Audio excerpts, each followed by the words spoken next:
¿Qué tal, amigas y amigos? Estoy seguro que muchas veces han escuchado el nombre Jerónimo, pero algunos de ustedes quizás no saben sobre la importancia de este santo para la Iglesia Católica y para el mundo de la literatura también. Imagínense que ustedes quieren leer un libro y a la hora que lo abren resulta que está escrito en un idioma que ustedes no conocen. Y ustedes saben que ese libro tiene historias maravillosas, tiene a lo mejor secretos importantísimos, tiene a lo mejor consejos, en fin, y ustedes no pueden leerlo. Gracias a que alguien llega y les traduce el libro, les está abriendo no solamente las páginas de este libro, sino también todo el contenido maravilloso que albergan las letras que fueron escritas por alguien para compartir su conocimiento, su sabiduría o algunos hechos. Bueno, la Biblia, ustedes lo saben perfectamente bien, fue escrita particularmente en dos idiomas que, bueno, no eran tan populares. Primero, ¿por qué? Porque el Antiguo Testamento está escrito en hebreo, el lenguaje del pueblo judío. Los judíos todavía el día de hoy pueden perfectamente leer el Antiguo Testamento porque ellos han mantenido su lengua. Pero dime, ¿tú conoces a alguien que esté cerca de ti, algún vecino, alguna vecina, tus compañeros de trabajo, que hablen y que lean el hebreo? Será muy difícil, ¿verdad? Y hay otro idioma, otra lengua en la que fue escrita la Biblia también, y es el griego.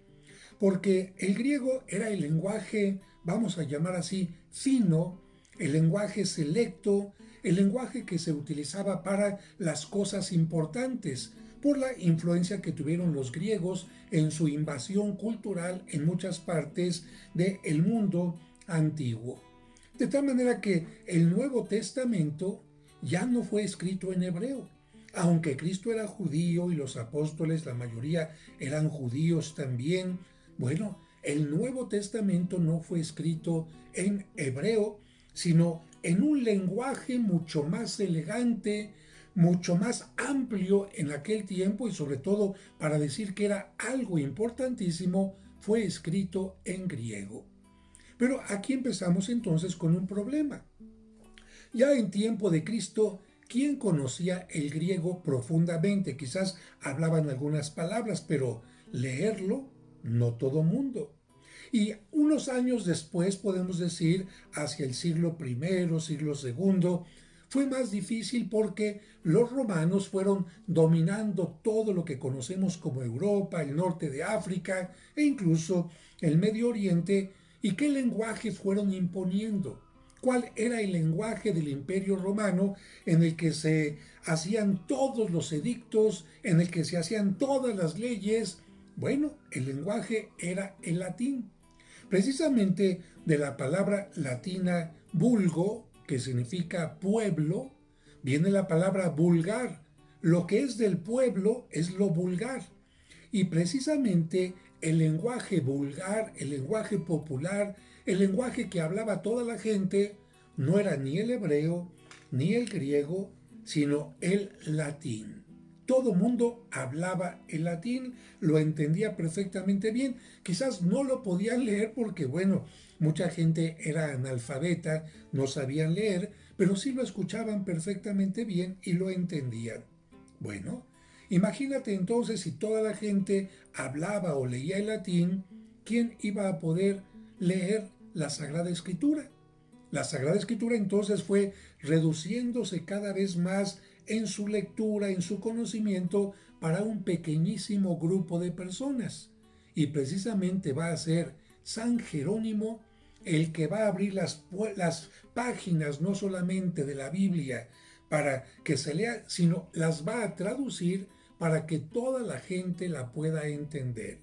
Imagínate, hay personas que ni siquiera han leído una sola vez la Biblia completa, ni una sola vez. Imagínate ahora ir palabra por palabra, frase por frase, diálogo por diálogo, traduciendo del hebreo al latín y del griego al latín. Ah, caray, uno dice, qué disciplina, qué sabiduría de esta persona, qué deseo de servir, qué obediencia también, porque él cumplió con una orden que se le pidió, pero sobre todo, qué gran obra heredó al mundo católico. ¿Quién era Jerónimo? Mira, Jerónimo, su nombre en primer lugar significa en griego un nombre sagrado, Jerónimo. El nombre completo de él era Eusebio Sofronio Hierónimo, donde nació en la actual Croacia, que antiguamente se llamaba Dalmacia y concretamente en una pequeña población que se llamaba Estridón hacia el año 340. Por lo tanto, estamos hablando del siglo IV, estamos hablando de que ya terminaron las persecuciones contra los cristianos. Él nació de unos padres cristianos, pero no se bautizó en la infancia, sino que sería mucho más adelante, cuando tenía 16 años. Así se acostumbraba que las personas se prepararan un poquito mejor para recibir el bautismo. Estudió en Roma. ¿A qué me refiero? A que en Roma se estudiaba gramática, aritmética, geometría, retórica y muchas cosas en aquel tiempo, y Jerónimo, estamos hablando de una persona estudiada, una persona preparada, una persona que le gustaba leer y escribir. Después viajó a Alemania, donde empezó a tener ciertos estudios de teología, es decir, empezó a leer cosas acerca de Dios, aunque no había tenido una conversión muy profunda todavía, aunque ya se había bautizado. En el invierno del 373 o 374, viajó a la región de Siria, donde lamentablemente sus compañeros murieron. ¿Qué pasa cuando uno tiene gente querida, cercana y muere? Mira, te mueven el tapete.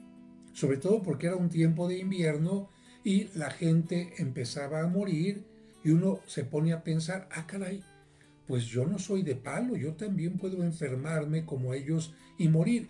Y esto te hace ver la vida de otra manera. Por lo que en ese momento él tuvo un sueño, tuvo una reflexión particular y decidió dedicarse a Dios. Entonces se retiró al desierto sirio de la Tebaida, esto es al suroeste de Antioquía, para vivir en un retiro profundo, aislado de la sociedad, en medio de alimañas, como él mismo lo va a contar. ¿Y por qué? Porque San Jerónimo no era una persona tranquila. Tenía pensamientos lujuriosos constantemente. Tenía además un terrible mal carácter y, por supuesto, se había vuelto muy soberbio. Como yo estudio y conozco ciertos idiomas, ciertas lenguas, soy así. Entonces él dijo, tengo que dominarlo, porque esto no me invita a mí a ser una buena persona, no me ayuda. Y aunque rezaba mucho, ayunaba y pasaba muchas noches en vela, no conseguía la paz y descubrió que no estaba hecho para esa vida del desierto, para esa vida de la soledad. Él dijo, bueno, ya me vine al desierto a tratar de hacer penitencia, ya vine a golpearme, ya vine y mi carácter no se domina. Así que lo voy a dominar de otra manera, y entonces dejó el desierto para regresar a la vida ordinaria en medio de la gente. Y él escribió en una carta, la carta número 22, a Eustoquio, un amigo suyo y compañero, lo siguiente. Fíjate, esto nos hace entender por qué las pinturas lo representan a veces golpeándose el pecho, a veces con alacranes, a veces en una cueva totalmente oscura. Ve lo que escribió. Yo, que por temor del infierno me había impuesto una prisión en compañía de escorpiones y venados, a menudo creía asistir a danzas de doncellas. Tenía yo el rostro empalidecido por el ayuno. Ayunaba mucho, pero el espíritu quemaba de deseos mi cuerpo helado. Y los fuegos de la voluptuosidad crepitaban en un hombre casi muerto. Es decir, seguían los malos pensamientos, seguía la lujuria atacándolo por más ayuno que hacía. Lo recuerdo bien. Tenía a veces que gritar sin descanso todo el día y toda la noche. No cesaba de herirme el pecho con golpes, con piedras. Mi celda, la cueva donde estaba, me inspiraba un gran temor como si fuera cómplice de mis obsesiones. Furioso conmigo mismo, huía solo al desierto. Después de haber orado y llorado mucho, llegaba a creerme en el coro de los ángeles. Es decir, que la oración, más que el ayuno, más que los golpes, más que el encierro, la oración en alguna parte solitaria le ayudaba a creer que ya estaba en un camino mejor, él decía, en el coro de los ángeles. Después de que deja el desierto en este tipo de celda, en este tipo de cueva donde vivía, empieza a tener un mayor acercamiento a la Biblia y comienza a traducir otros textos. Fíjate, para él no era tanto el ayuno, el golpearse, sino el acercarse a la Biblia lo que empezó a cambiar su vida. Hacia los 38 años, algunos dicen que 40, pero es más la fecha de 38 años, se ordena sacerdote. En aquel tiempo no se necesitaba entrar a un seminario como ahora, tomar cursos de esto y del otro, sino que los obispos veían a una persona de buena voluntad, que conociera lo más importante de la Sagrada Escritura, que conociera algo de las oraciones, que fuera una persona virtuosa, y entonces lo ordenaban sacerdote. Poco después de ser ordenado, viajó a Constantinopla, donde ahí sí ya empezó a hacer estudios más profundos de Sagradas Escrituras, y en Constantinopla permaneció 2 años.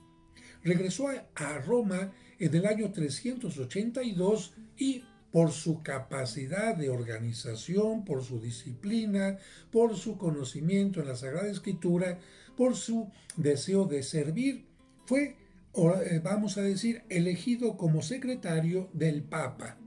Y ahí el Papa, que se llamaba Dámaso I, le encargó, en primer lugar, que redactara las cartas que enviaba. Bueno, porque Jerónimo escribía elegantemente, tenía una buena, vamos a decir, una buena sintaxis, tenía una buena redacción, y por esta razón el Papa le pidió: hazme tú las cartas. Y más tarde le pidió que recopilara la Biblia, perfectamente todos los libros de la Sagrada Escritura, y que la tradujera. Entonces Jerónimo descubrió su verdadera vocación con la que podía servir a Dios, la de filólogo. ¿Quién es un filólogo? Aquel que estudia la Biblia y la va traduciendo no únicamente palabra por palabra, sino el sentido, porque a veces hay palabras o frases que no se pueden traducir literalmente, sino hay que buscar el sentido exacto, y ese es un filólogo. La traducción de la Biblia que circulaba en aquel tiempo, ya había una traducción anterior que se llamaba la Vetus, la vieja, ¿no? A veces decimos Vetusta, bueno, la Vetus latina significaba la traducción latina antigua, que estaba llena de imperfecciones del lenguaje, imprecisiones, traducciones no muy exactas, y además tenía muchas variantes. En cambio, Jerónimo escribía con mucha elegancia, y él tradujo entonces lo que se conoce como la Biblia Vulgata. Y ya sabes muy bien, ya te lo dije hace un momento, porque Vulgata, vulgo, pueblo, Biblia Vulgata significa la Biblia que el pueblo podía leer, que podía entender, no solamente porque estaba traducida, sino porque la forma de traducirla, los textos, eran muy entendibles por todos. Jerónimo seguía con su mal carácter y empezó a tener enemistades. Es que, mira, se atrevía de repente a decir cosas como esta. Decía: las mujeres tienen 3 manos. Se refería no a todas las mujeres, sino a aquellas mujeres que andaban en Roma de esta manera. Decía: ¿por qué digo que tienen 3 manos? Porque tienen una mano derecha, una mano izquierda y una mano de pintura en la cara para decir, Jerónimo, ¿por qué exageran tanto en esta parte exterior de maquillarse tanto y no buscan más la belleza interior? Claro, como esto lo decía, a gente de ciertos recursos, de cierta alcurnia, de ciertos niveles, pues mucha gente se empezó a molestar con él y dijo, yo prefiero retirarme a estar en un mundo a veces tan hipócrita. Entonces viajó a Tierra Santa y se fue a Antioquía y posteriormente, hacia el año 386, cuando tendría unos 46 años, se fue a vivir a Belén, donde pasó los últimos 35 años de su vida. Y bueno, en aquel lugar, ¿dónde crees que vivió? En un lugar increíble, en una gruta. ¿Pero en qué gruta? Imagínate que aquí está la gruta donde nació nuestro Señor Jesucristo y exactamente a un ladito, en un espacio a un ladito pegado, es ahí donde Él se fue a vivir. Todavía hasta nuestros días, quien visita Belén, y algunos lo han visitado conmigo, bajamos a ese lugar y vemos el lugar donde San Jerónimo vivió estos últimos años de su vida. Él, lamentablemente, después de que se alejó de la ciudad, quería hacer otras cosas más, porque digo se alejó de la ciudad porque Belén era una población chiquititita en su tiempo. Bueno, cuando se alejó de la ciudad, se dio cuenta que empezaban a llegar a Belén cada vez más peregrinos y peregrinos y peregrinos y no tenían dónde alojarse. Como te digo, era una población pequeñita que no tenía hospederías, que no tenía lugares donde ofrecer alimento a los peregrinos y entonces él creó y construyó un convento para hombres, fíjate, uno para hombres y 3 conventos para mujeres y una posada para atender a los que llegaban de todas partes del mundo a visitar el lugar donde nació Jesucristo. Convento para hombres porque muchos llegaban a Belén y decían, yo quiero quedarme aquí en oración, quiero terminar mi vida aquí.